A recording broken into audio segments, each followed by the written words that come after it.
Okay, hi everybody. This video is to discuss the pricing and distribution strategy for my soft drink, Finish Strong. Okay, so we'll start with pricing. We went through three prices initially when we were deciding on the price. Perceived value pricing. I originally placed this at $1.99 just compared to consumers and competitors. That was like what I thought to be a decent price. Then we looked at competition.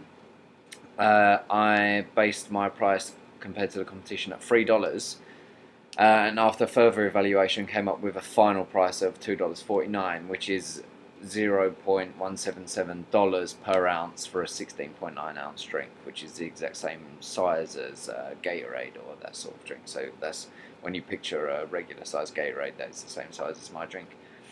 How we came up with this price, like given the size of a company, you can't compete with firms based on pricing when you start out.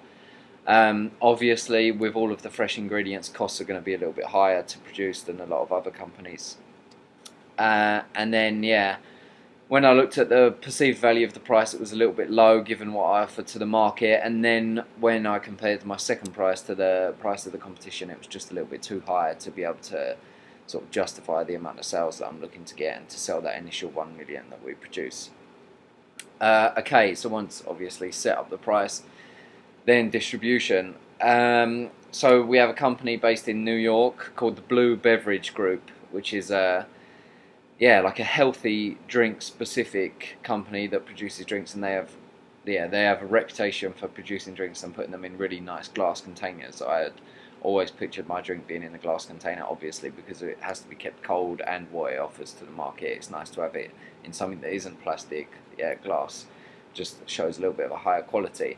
Then Island Fresh, which is another company based in New York, is going to distribute the product out to the stores where I will be selling my product. Island Fresh was chosen because of the location, mainly being so close to Blue Beverage Group, being up in the New York area as well, and then just sort of being Island Fresh, they actually tie into sort of fresh ingredients as well. That's what they try and distribute.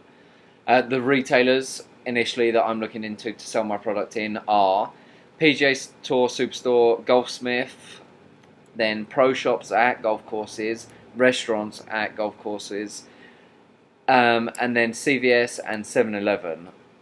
A few different factors there really. Obviously the first four, PGA Tour Superstore, Golfsmith, pro shops and halfway houses and restaurants at golf courses, is because it ties in exactly to who I'm trying to sell my product to, and they go directly to the right target market. It's going to be golfers, in particular in pro shops and at restaurants at golf courses, because when you're walking around the golf course is when you're going to be wanting to drink my drink. So it'd be nice to either buy that before your round in the pro shop, for example, or in the middle of the round at a restaurant or a golf course. CVS and 7-Eleven were my final two options just because of convenience, really. Whenever you drive somewhere, I mean, you're almost always seeing a CVS or a 7-Eleven. They seem to be in like prime locations on streets that you would have to drive to get to anywhere substantial, and quite often golf courses are around those sort of areas.